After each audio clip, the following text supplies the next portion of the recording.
Throughout the show, you can text the word together to this number, 202-895-5599, and we'll send you a link for all these stories right to your phone. That way you can just share them with your friends and spread the good news.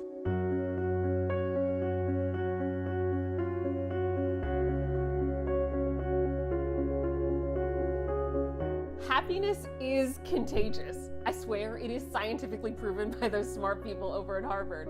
They did a study that found that when one person becomes happy, that happiness can spread to up to 3 people.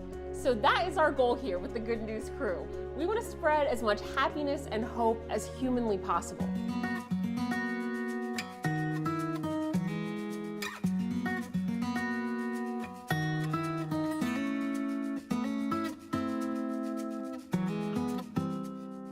Here at WUSA 9, or at least from these socially distanced confines of my Maryland apartment, to your homes all around the world, I want to share some stories of happiness, hope, and recovery during this coronavirus pandemic. And I want to see just how far we can spread some good news and happiness today. So do me a favor, click the share button, grab one of your friends or family that you're quarantining with, and then sit back, relax, and enjoy some news stories that I hope bring you so much joy. We're going to begin with a story about hope, love, and inspiration during a time of darkness. A Prince George's County high school teacher who spent 16 days intubated in the ICU, well, he is back home and recovering with the love of his life. Get ready for some tears, but tears of happiness, of course, as he describes his amazing comeback. I said I got a friend with me in this scenario. 39-year-old Jason Flanagan really beat the odds. Jason, you just look amazing. You look fantastic. Yeah, the recovery's actually going a lot better than expected. After more than a week with a fever, the Prince George's High School English teacher went to Frederick Memorial Hospital on March 24th, struggling to breathe. Within hours, he was on a ventilator. My biggest regret was, not getting a chance to say a goodbye or to reassure her before I went under, because that could have been the last time we ever talked. More than 2 weeks in a coma, at times near death. Then he squeezed a nurse's hand and wriggled his toes. There's a lot of darkness with COVID-19, but there's also a lot of hope. And this is our living proof of hope. Now I'm going to cherish all the time that we have and make sure that, even just going to the store, making sure that I say goodbye and I love you. He came home April 9th. So they were supposed to carry me up on a stretcher, but somehow they got the message mixed, so they had to actually help me walk up the stairs. And he has been gaining strength ever since. Every night before I go to sleep, I touch him and I make sure he's still breathing. Because I have to make sure, He's already planning lessons for the next school year. Social distancing and wearing the masks, it's imperative that we do that until it is safe. Something like what happened to me could happen to someone else, and I wouldn't wish that. Pretty incredible, right? Well, get this. A nurse left Jason Flanagan a note letting him know that she had tried to hold his hand and comfort him while he was sick. And he says he kind of remembers it. It was sort of a fever dream for him, but he and Leslie are convinced that the human touch helped him come back. They may look like regular dance partners, but this performance is all about lending a helping hand. It was for the temple scene, for Jesus Christ Superstar. And for a big scene like that, you can't just do it solo, right? You have to ask Big Brother for help. I have to have a partner for that. On one side is high school freshman Mackenzie Ennis. On the other, her older brother Justin. He's a football lacrosse player at Gonzaga, so dancing and theater isn't his thing. Justin stepping up to help after his little sister's performance was canceled. Because of COVID, of course, she couldn't reach out to someone else, from the play. So I was very proud of Justin when I heard him say, yeah, I'll help you. Dancing is not my field of expertise at all. But she taught me through it pretty well. The drama department put out a call for videos from the cast members, asking them to show off their moves. And these two certainly did. So, Justin, is there a chance that when this show gets back on the road, you could be participating in it? Yeah, I can't rule anything out because I said there wasn't a chance that I'd dance in front of a camera, and I did it. So, So we asked if we could see the dance, making so many people smile. All right, I'm getting ready to push play.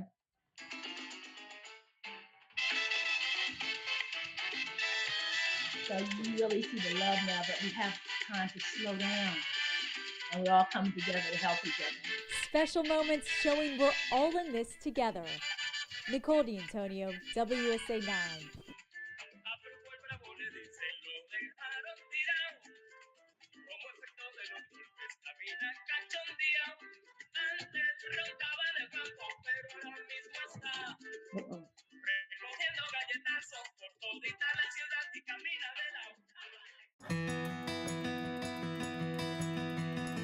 It was very discouraging and very sad. I would sit in my chair and cry. If you know Angelina Papas, or Mama Angelina as she's known in this neighborhood, it's the last thing you want to hear. Sitting for hours and not a customer coming in. Her sons own this family-run pizza shop off Florida Avenue in Northwest DC. Cucina Angelinas. And when we interviewed Mama Angelina 3 weeks ago, it was clear she and her family mean a lot to this neighborhood. They love us, and they especially love me. They call me Mom. They don't call me Angelina. They call me Mom. Like many small businesses all over the DC area, the effects of the coronavirus hit them hard. It's tough because when you have your own business and you have your door open, if there's no money coming in, there's no money to pay bills. She feared they'd have to shut down until WUSA 9 aired their story and the community found out what they were going through. We've got a lot of response. We're very appreciative, and I want to thank everybody who has come to support us. She says people began getting pizzas delivered after she signed up for delivery apps and coming in for takeout orders. Made by me, Mama Angelina. She even extended the menu and accepted love from dozens of people on Venmo who didn't even want to get a pizza. They just wanted to help. How did that feel to see the community step up? It's been overwhelming, and I know we're not alone. We're not alone, and that's what it meant to me, that people are stepping up. And even with the spotlight on her, Mama Angelina made it a point to try to now help other people, other business owners in her shoes. Small businesses out there still. We haven't gone away. We're here, we're alive, we're open. And thanks to Channel 9 and also you, Michael, because you guys took the time to do this interview with me. And that means a lot to me. Just as she has meant a lot to nearly everyone who stepped foot inside of these doors. In Northwest DC, Michael Quander, WUSA 9. Elise Yanker-Hasney, known as Lisi to her friends and family, went through breast cancer treatment 6 years ago. She says every time she put on a drab hospital gown, her mood just tanked. They just flat out, it was depressing. And, it was the choice between bad snowflakes, something that looks like gray Formica, or puke green. I mean, really, the whole thing just stopped. So she went home and tried something. I pulled out one of my mom's old 1970s tunics and I started cutting patterns. And I thought, I'm just gonna see what I come up with. What she came up with was a comfortable, brightly colored glam gown she says she designed to ease the journey through the disease. There's Jane's Power Pink, Betsy's Bold Blue, and Ruth Ann's Grateful Garden, all named in honor of breast cancer survivors. It was really to elevate people's moods, to give them a sense of control in a situation that you have very little control. Hi, so here's the car, all loaded up. When the outbreak hit, Lisi says she wanted to help the patients and staff at her treatment center. So she donated all of the glam gowns she had in stock to the Virginia Hospital Center in Arlington. It just sparks a different energy, and I think people who are going through this experience right now, whether it's some of the incredible staff that work there, whether it's folks who have actually got the virus, I just hope that they help inject and infuse some light into a very tough situation.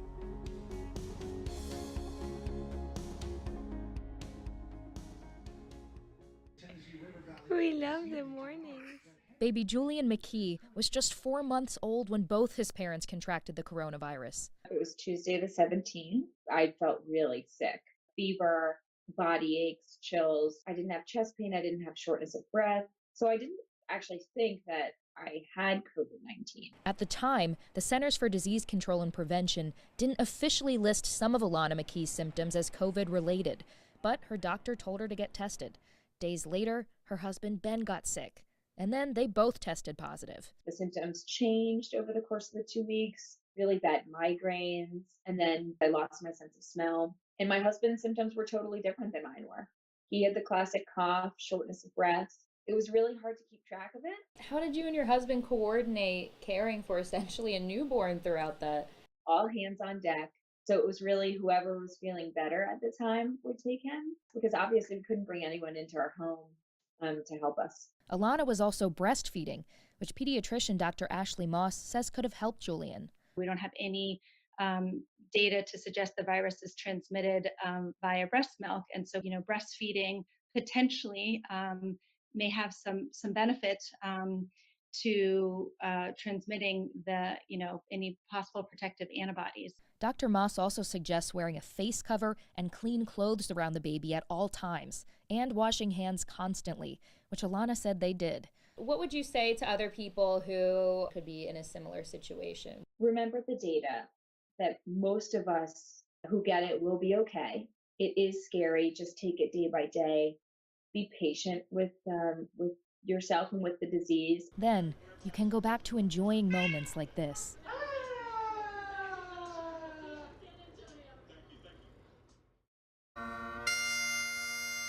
Jim Mazzara is a bagpipe-playing firefighter with Engine Company #1 here in Washington. He's using his talents, traveling around our city, playing in front of churches, monuments, and hospitals. His mission on this journey is to bring moments of joy to frontline workers and give them a brief pause. Oh, it's been incredible. I get a lot of thank yous, a lot of, teary eyes, and they really do get a break for a few minutes when they need it, because they're taking a beating.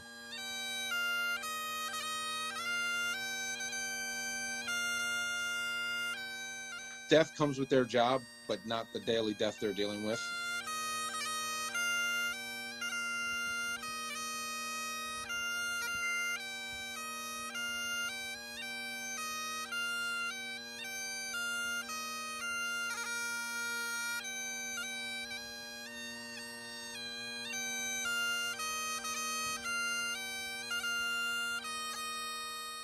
So we started the program because Emily's husband is an ER doctor, and she has a 6-month-old baby, a 5-year-old and an 8-year-old, and the 8-year-old has asthma, and she has asthma.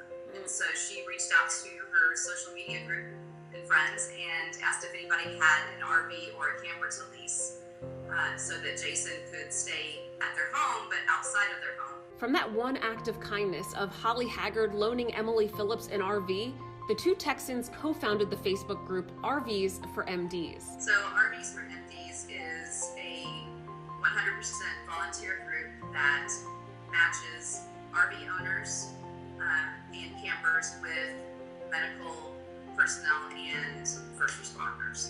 Beth Wells is one of those first responders. There are a lot of things that I worry about. There's a lot of stress, and this is an extra stress that it's one thing less that I don't have to worry about. Beth is an RN at Ocala Regional Medical Center in Ocala, Florida. Her team is responsible for treating their COVID-19 patients. And the thought of bringing them home is not something I'm willing to risk. So I'm going to go live in the front room for a while. Beth and her husband Brian were able to use the RVs for MD's Facebook page to connect with the Mole family. They live just 30 minutes away and happen to have a spare RV that Beth can live in temporarily. The RV was something we wanted to do specifically so that I could at least get glimpses of the children. Beth and Brian have 2 kids, 6-year-old Evelina and 4-year-old Zane. Hi! Say hi, Evelina. Say hi. She knows that I'm going to go in there, but last night she asked me, but on your days off, you're still going to come here and sleep inside. And I'm like, no. I can't. I'll still get to see you, but I'm not going to be able to sleep in the house. And she's like, okay, well, what about hugs? I'm like, no, at some point there's going to be no hugs. While their daughter is struggling to understand why mommy won't be around, she does understand that mommy has to make sure her little brother Zane stays healthy. The need is actually pretty much for him. He is born with Down syndrome, and at 2 months old, he had open heart surgery to correct 3 heart defects. His immune system is lower than most. Because of that, he is more susceptible to getting just even the common cold. So finding an RV to stay in so that she can keep her family safe, well, she says that's something she'll forever be thankful for. It's invaluable. Part of being in this together is helping those in the community who are more vulnerable right now. We're talking about domestic violence victims who may be feeling trapped and isolated with no way out. But one company is lending a helping hand. College Hunks Hauling Junk and Moving, we've always considered ourselves being purpose-driven and socially conscious. Nick Friedman is the founder and president of College Hunks Hauling Junk and Moving. He started the company right here in Washington, D.C. Friedman says with shelter-at-home orders in place and domestic violence reports on the rise, he wanted to help anyone feeling powerless in an unhealthy home situation. We wanted to volunteer and offer our trucks and our moving services at no charge to help any victim with domestic violence get out of the situation they're in and into a safe house or a shelter where they'll be much safer going forward. College Hunks has 135 franchises nationwide, working with shelters and safe houses to be a pipeline of hope to safely move people out of harm's way. In the DC area alone, we've had conversations and communications with Dash, DC Safe, House of Ruth, my sister's place, and also the my Victim for Recovery of DC, and all of those have been very welcoming with open arms to let us know if and when they've got somebody that has a need to move into one of these safe houses or shelter. You know, I think right now, more than anything, I've seen the hashtag, we're all in this together, and I truly believe that, as a community, we have to support one another. We have to give a voice to people that may be overlooked. You can share these stories with your loved ones. Just text the word together to this number, 202-895-5599, and we'll send a link for all of these stories right to your phone.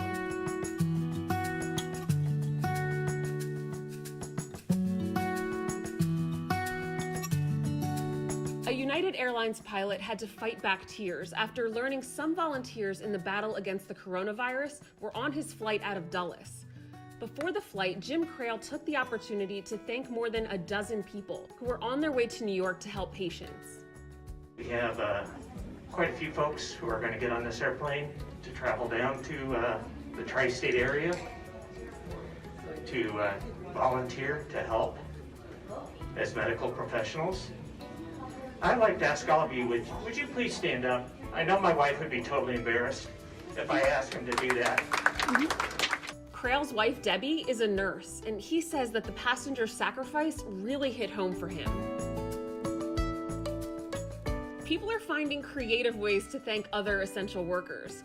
Barbara Kennedy in Arlington County put this note on her garbage bins to thank the trash collectors there. And in Potomac, Maryland, trash collectors Marlo and Jose were given $500 each from the people in their neighborhood. Oh my God, thank you so much. Thank you. Thank you so much. Appreciate you. Jose was left speechless. His eyes were tearing up. The HOA tells us that they did this because even through the COVID-19 crisis and higher trash volume, their enthusiasm and friendliness remains positive.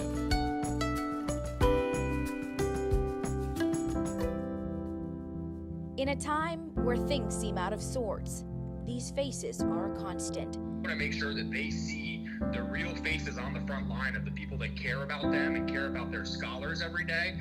Their smiles ease the stress of the uncertainty, and every day, students can count on them to be there. That's the reason I get up every morning. That's the reason that I know that I'm doing my part in sharing and helping the ones who can't. They are the faces of the lunch staff in Prince William County. During this pandemic, there are 22 locations serving nearly 12,000 meals a day. And Will Martinez, who also works for the county, is behind the camera, documenting it all. The students, the gratitude that they show to us, the children will draw pictures and hand them out to the volunteers and the staff working at the site.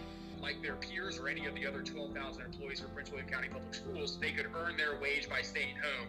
They've elected to come work on the front lines and serve our scholars. It's a new normal for now, but everyone is looking forward to the day the doors to the cafeteria are open again. There is no better feeling than when the doors open and they rush in for breakfast. That's our Super Bowl every day. A third grade teacher with Fairfax County desperately missed her students, so she wrote them letters, packaged them with a treat, and delivered them to all 25 students' houses. Here we go. Most, educators out there were just heartbroken once we found out our schools were closing for the rest of the school year. So third grade teacher Michelle Yang decided to put those feelings in writing and hand deliver them to her class. Each of them pretty much said, I miss them so much, and although we can't be together physically, we'll see each other soon virtually, and here's an air hug and a fruit snack for now. And I also made sure that we really had to keep that social distancing. I gotta social distance here. Hold on, don't come to me. 2 hours and 20 pics later, each student had their gift, and she had received some in return. Yeah, that was such a nice surprise. I did not expect that at all. Parents also emailed and reached out to me saying this was so awesome. It was just something that really brightened up my kids' days, but I don't think they realized it was probably 10 times more effective on the way it made me feel. Especially in the age of self-isolation, Ms. Yang says it's all about the little things. Even just the simplest gesture of me taking a few hours of my day just to visit my kids and dropping off one little note, was just possibly kind of like a pivotal moment during this sad time. Jess Arnold, WUSA 9. Everybody makes one another's terrible mistakes. We were looking for ways for our students to continue to sort of move forward with their artistic endeavors, and it made sense to start a series for them to work within the virtual format. It only takes a moment for your eyes. Sent everybody a note, said, follow your muse, whatever is speaking to you right now, because I feel like everybody's a little traumatized, and I just wanted the kids to be able to kind of get it out and express themselves. It's really evolving into, it's just a series of videos, student-produced videos that are taking place on a virtual stage. The kids are really getting into it, creating funny things, serious things, just heart-rending things.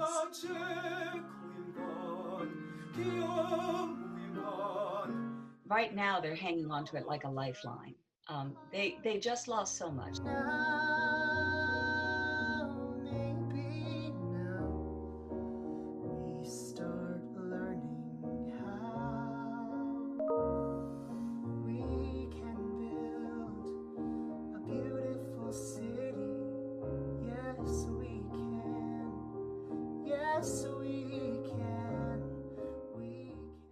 At WUSA 9, we're highlighting good people doing great things in our communities because we're in this together. Today's shout out goes to Dr. Peter Kofinas. He is the chair of the Chemical and Biomolecular Engineering Department at the University of Maryland and his grad students. These UMD grad students have shifted gears. They're using polymer fiber technology to make facial masks. They're using their chemical smarts to make hand sanitizer, or what they like to call terp sanitizer. We're really happy we're able to assist, in this crisis, and it takes a little bit out of the boredom because people are at home, so we can do stuff that's helpful, right? So that's also interesting for both me and my students and the entire chemical engineering department. They've already delivered 100 bottles of the terp sanitizer to firefighters with the Gaithersburg, Washington Grove Volunteer Fire Department. And they're ramping up production, looking to donate to other first responders and community members, as well as to essential UMD staff and any students remaining on campus. Thank you, Dr. Kofinas, and everyone involved. Fear the turtle, go Terps. Do you have a feel-good news story? We would love to hear about it. Text the word TOGETHER to 202-895-5700 to submit your ideas or learn more about the groups that we've featured.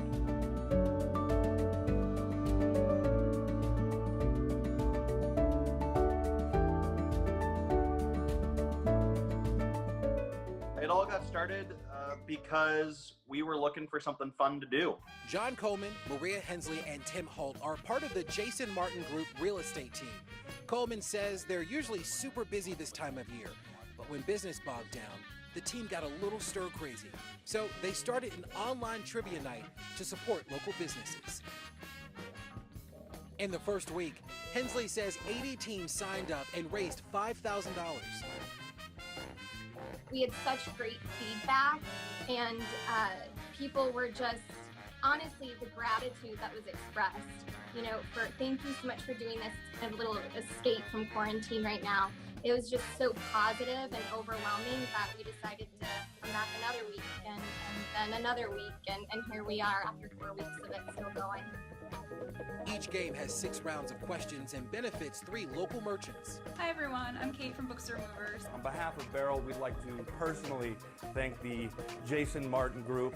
I wanted to thank Mike Minard and John Coleman for putting this all together for us. And while the games are free, Coleman says it's the donations making the difference. Most of it is somewhere in between $5 to like $25.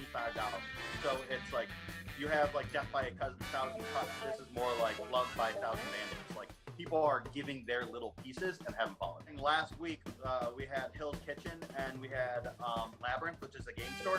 And although they're not really like competitors, like they sell 2 different things, they had smack talk going online. They're like, oh, we're gonna kick your butt and all this stuff. It was a lot of fun. Realtor Tim Holt works on the technical side and says folks as far away as Australia are tuning in. Just love every minute of it when it's live. So it's a lot of fun. Over the course of 4 weeks, the group says more than 1,000 people logged on to create 528 teams, and the games have raised more than $18,000 in donations, supporting 12 local businesses.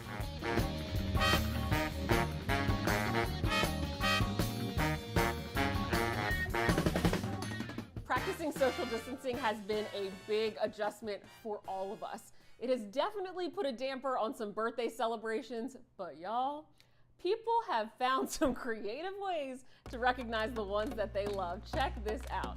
Family, friends, and neighbors organized a parade for Gleason Durham's 6th birthday. This was in Stafford, Virginia, and Gleason's parents say they live in the best neighborhood ever. And here is a parade for Eliza Ballantyne to help her celebrate her sweet 16. And police in Loudoun County helped celebrate Hashim's 11th birthday. Officers did not hesitate to drive 11 cruisers by Hashim's house just to put a smile on his face, and it worked. Hashim's father said it made his son so happy.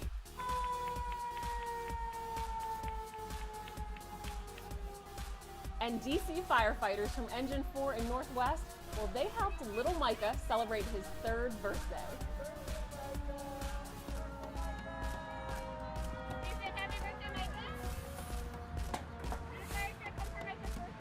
For anyone out there celebrating a birthday today, happy birthday from all of us at WUSA 9. It might feel a little bit different this year, but we wish you a year of happiness, hope, growth, and love. I really wish that for all of you. You can achieve whatever you believe. Meet Kavanaugh Bell. He's a precocious 7-year-old known for his anti-bullying activism in Maryland, but now he's mobilizing a grassroots community outreach campaign he's named Love is Greater Than COVID. With coronavirus, you have to be careful, so really, I know I shouldn't be going outside at all, but if I can help people, then I gotta help. So he got to it. Hey guys, wake up! This is serious! I need your help to help others. Kavanaugh says he used $600 of his own money to make care packs, and then he delivered them to seniors in the community. Don't forget about our senior citizens, because they need to eat too. Then Kavanaugh says he bought hot meals and delivered those too. Look at all this food we got. And when the folks at Buca de Beppo heard about what he was doing, they donated hundreds of meals to his cause. And he didn't stop there. He just finished creating a community pantry. What's up, guys? Now we have the pantry stocked. Don't forget that you can still donate at coolanddope.com. Shout out to Coach Stoll for letting me use his gym space. You reach, I teach. There's the sign right there. I love you guys. Peace. I hope these stories made you smile, gave you a little bit of hope, and of course brought some happiness into your day. Because remember, when one person becomes happy, that happiness can spread to up to 3 people. So do me a favor again, join me in sharing this message with 3 people, just 3 people that you think can use some happiness right now. From here in Maryland, where y'all, I have not left my apartment in weeks. I am Ariane Till. Spread some happiness today, my friends.